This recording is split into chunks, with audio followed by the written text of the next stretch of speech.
Bonjour, bienvenue. Alors nous allons être dans le concret. On va voir comment ça se passe à Nantes et sur l'île de Nantes avec la construction du lycée international de l'île de Nantes. 25 000 mètres carrés de bois, d'après ce que j'ai compris. À ma droite, nous avons Maï Haïfelin. Vous êtes vice-présidente du conseil régional en charge de la filière bois. C'est ça, bonjour. Bonjour. Et vous avez à côté de vous Madame Anne Carcelen. Vous êtes architecte associée au cabinet d'architecture François Leclerc. Et avec vous, on va donc parler d'architecture et de bois dans l'architecture, et en particulier pour le lycée international.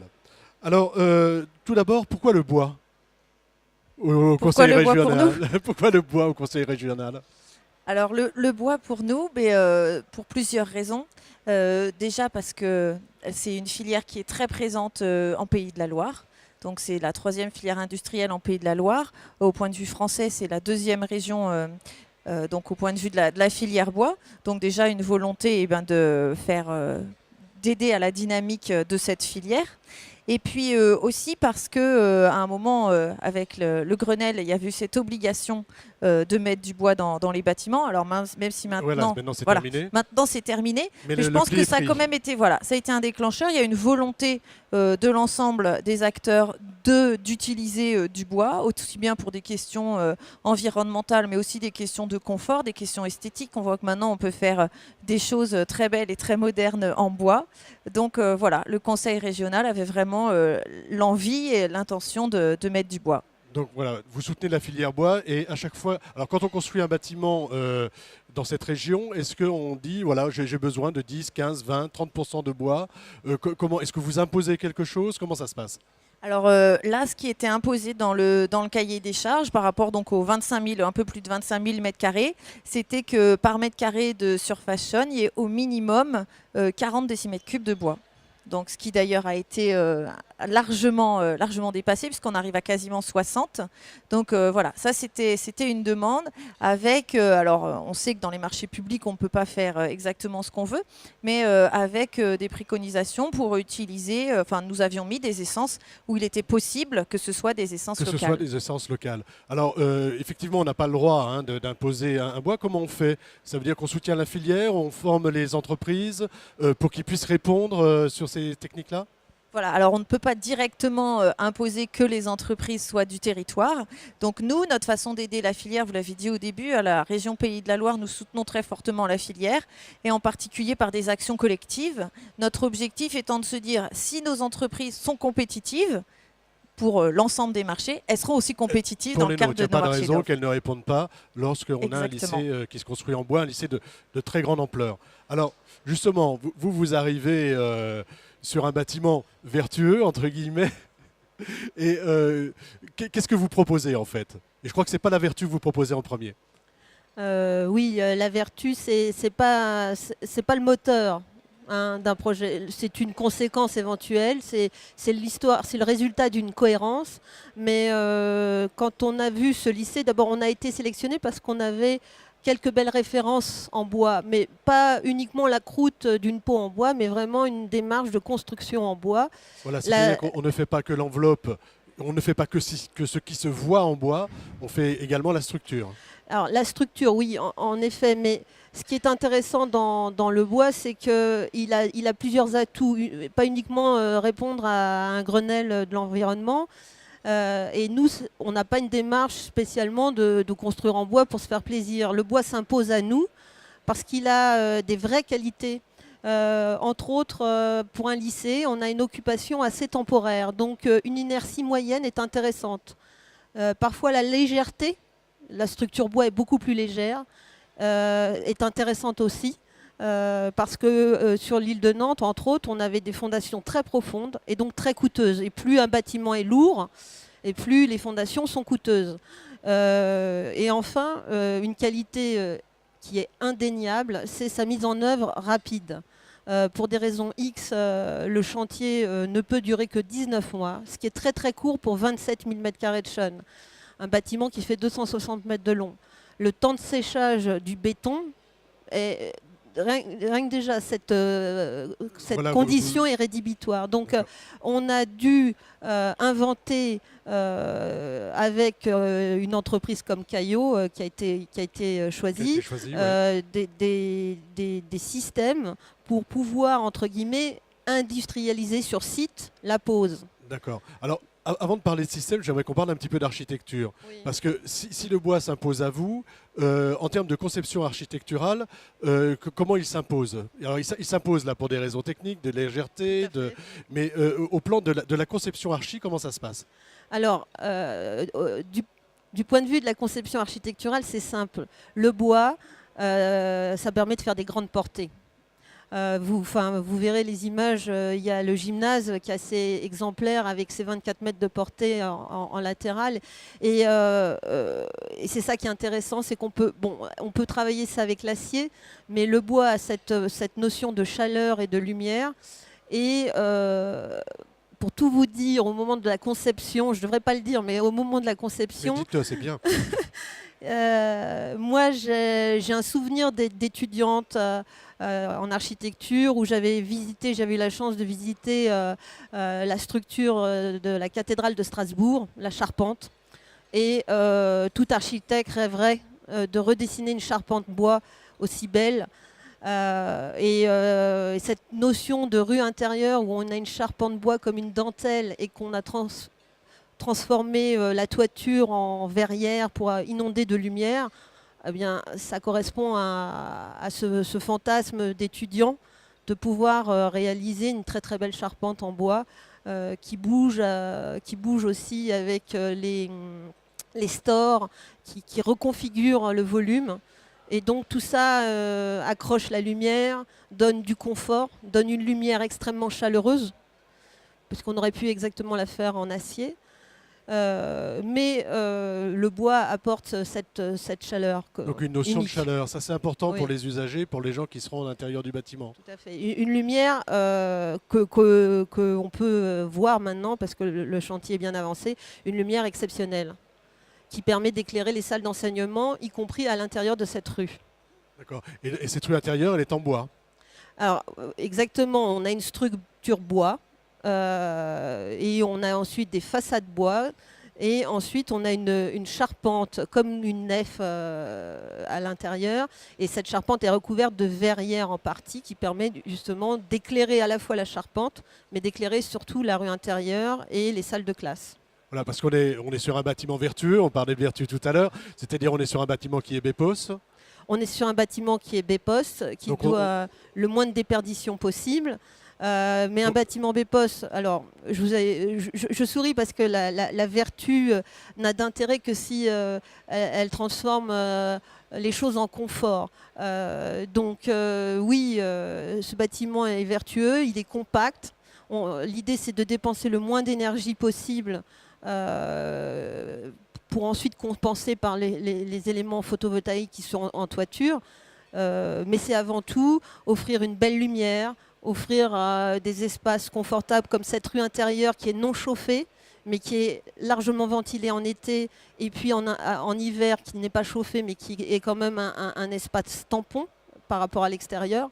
Voilà, c'est ça l'intérêt de la vertu. C'est ça l'intérêt de la vertu, c'est-à-dire c'est de faire du beau, du confortable, et puis si on est vertueux en plus, c'est mieux. Oui, ça doit devenir une norme en fait. Oui, c'est une conséquence d'une réflexion, d'une cohérence d'un projet et non pas un moteur. Voilà, le moteur, c'est penser les espaces, penser l'intelligence du projet. Ce qui a été formidable sur ce projet et qui est exemplaire et unique, c'est qu'on a fait un travail avec le maître d'ouvrage sur le bois, sur les bureaux d'études qui allaient nous accompagner, mais sur aussi les savoir-faire. Via Atlan-Bois, on a quand même consulté quelques entreprises locales pour comprendre un peu aussi nos assemblages. On avait un bureau d'études qui était du coin, qui a pu travailler aussi avec les entreprises pour comprendre leur savoir-faire. Et puis leur dire aussi, on a des planchers bois-béton qui sont assez un peu exceptionnels avec un brevet particulier. Donc tout ce travail a été mené, il a été mené même jusque dans le mobilier. Et c'est ça qui est intéressant. C'est ça, c'est-à-dire qu'on est, on est à toutes les échelles. Alors, au niveau du conseil régional, vous êtes le maître d'ouvrage. Comment vous avez travaillé avec les équipes d'architecture, avec les équipes d'architectes, avec les bureaux d'études, les entreprises? C'était un suivi régulier? Comment ça se passe? Alors oui, par rapport aux objectifs, il y a eu bien évidemment un suivi régulier, comme ça se passe aussi pour tous les chantiers. C'est vrai que maître d'ouvrage, il y a quand même Peut-être que vous un êtes allé travail très fort. un peu Alors, plus loin là surtout, et je voudrais rebondir sur ce que vous venez de dire à propos de l'intérieur aussi. Et c'est ce qui a été aussi une particularité, une exemplarité de cet ouvrage, c'est qu'on a mis en place ce qu'on a appelé à la région, enfin ce qu'on appelle design résidentiel. Et c'est-à-dire de ne pas se dire, maintenant qu'on a un bâtiment, on regarde un catalogue et qu'est-ce qu'on va mettre comme mobilier, mais de se poser la question par rapport, et ça va vraiment dans le sens de ce que vous dites, c'est-à-dire de se poser la question, ce bâtiment, ce n'est pas juste un bâtiment, c'est un bâtiment pour que des gens y vivent, en l'occurrence des élèves y étudient. Et le mobilier a été traité de la même façon. C'est du mobilier qui a été fait. On n'est pas allé chercher spécialement. du mobilier Voilà. dans un catalogue. On a créé le mobilier. C'est vous qui l'avez dessiné? Comment ça s'est passé? Non, ça a été fait. Ça a été par là, donc toujours la filière bois aussi, parce que les meubles, même s'ils ne sont pas toujours en bois, font partie de la filière bois. Donc encore un travail avec l'ensemble de la filière, à se dire il faut du mobilier à l'intérieur. On n'a pas été chercher du mobilier, on a conçu du mobilier par rapport aux espaces de vie, par rapport à la vie qui avait été prévue dans ce lieu. Et je pense que ça, c'est quelque chose de très important. Donc voilà, la position du maître d'ouvrage, c'est aussi la volonté, à un moment, nous, de faire un ensemble de ce qui a été fait et de ne pas simplement voir d'un côté un bâtiment de X mètres carrés parce qu'il faut mettre Y étudiants et après de mettre le Y table puisqu'il y a Y étudiants. Le travail a été complètement différent et c'est dans ce sens-là où il y a l'exemplarité. Donc il y a le visible, hein, quand on passe devant, c'est un bâtiment qu'on remarque. Effectivement, mais il y a aussi tout le travail qui est à l'intérieur et je vous remercie justement de cette invitation aujourd'hui pour pouvoir le développer parce que c'est exemplaire et c'est vraiment pour moi quelque chose d'avenir, pas seulement dans les lycées. D'accord, c'est quelque chose qu'il faudrait un peu systématiser dans la construction de bâtiments publics. Oui, dans la construction de bâtiments publics et de façon générale, voilà. Pour des logements, c'est aussi un travail qui a été fait certaines fois pour des internats, par exemple, de se dire, voilà, c'est un lieu de vie pour des jeunes par rapport vraiment à un besoin précis, puisqu'un internat, c'est pas la même chose que du loge semi-collectif, c'est pas la même chose que... Et se poser par rapport à ce besoin de créons le mobilier qui va être... Le mobilier qui va avec, et qui va avec le bâtiment et avec le confort des élèves. D'accord. Alors, très rapidement sur la technique, parce qu'il faut quand même parler un peu technique. Parlez-moi un peu de ce bâtiment. On a un noyau ou des noyaux en béton et on est venu autour mettre du bois en panneau, j'imagine, avec l'idée que le bon matériau au bon endroit. Voilà, exactement. Ça, c'est devenu une petite devise, le bon matériau au bon endroit, parce que on n'est pas des ayatollahs du bois. Ce qu'on aime dans le bois, c'est quand il est très intéressant. Il est très intéressant pour sa légèreté, sa mise en œuvre rapide et le fait que ça soit silencieux et préfabriqué souvent à l'extérieur. Maintenant, on sait qu'il n'est pas très bon en traction. Il travaille un petit peu moins bien et donc la verrière, les éléments qui travaillent en traction seront en acier. On sait que le bois, il y a des difficultés de vieillissement du point de vue de la structure. Il faut le surépaissir quand il est en extérieur par des planches dites à pourrir. Très, très vilain terme, mais qui dit bien ce que ça veut dire. Ce qui fait qu'on arrive à une inélégance du bois, alors que le bois peut être très élégant. Donc là encore, on est passé plutôt en acier. Et puis, ce que j'aime beaucoup dans cette innovation de plancher bois-béton, c'est l'idée qu'on peut faire alliance. C'est-à-dire que le bois peut s'allier au béton. Et là, on a dans le lycée quelque chose d'extraordinaire. On a un élément qui sert de fond de coffrage et qui fait de l'isolation acoustique, qui est un panneau perforé avec un feutre. On a un isolant. Ça reçoit le béton, une dalle très mince de 12 cm, mais qui permet, elle, de faire à la fois l'acoustique, la dalle de répartition des charges qui travaille en diaphragme pour pouvoir reprendre les charges et les redistribuer sur justement ces fameux noyaux, puisqu'on est dans un contexte sismique plus fort. Et voilà, on a un élément qui nous offre un faux plafond extraordinaire C'est-à-dire qu'on a une finition directe Une finition avec un faux directe plafond. en bois qui est magnifique. Et puis une rapidité d'exécution assez invraisemblable, puisqu'on arrive et on coule 40 mètres carrés, on installe 40 mètres carrés par 40 mètres carrés avec un seul levage de grue. Ce qui a permis de réaliser ça en un temps de 19 mois, record. ce qui est exceptionnel. Le temps passe.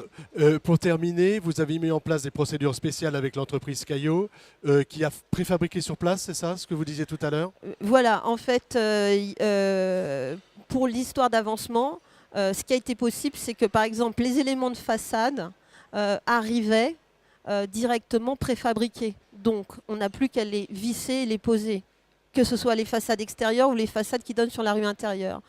Les éléments de structure étaient débités en usine, travaillés en usine pour des gros assemblages, et ils avaient un atelier sur site d'assemblage et ensuite un élément de levage final qui permettait la mise en place. Donc il y avait cet avancement à la fois sur site, mais des avancements aussi déportés en usine. Et c'est ça qui... C'est ça l'intérêt, et c'est ça qui permet la rapidité. Exactement. Et la limitation des nuisances aussi. Hein. La limitation des nuisances et à mon avis l'avenir du bois, entre guillemets, qui permet d'être très compétitif, parce que la matière coûte toujours la même chose, c'est le temps.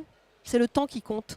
Alors, on va conclure. Une petite conclusion. Je voudrais simplement savoir si vous avez déjà des retours, des gens qui passent devant le lycée, qui regardent, est-ce qu'au conseil régional, on a déjà des retours sur ce bâtiment?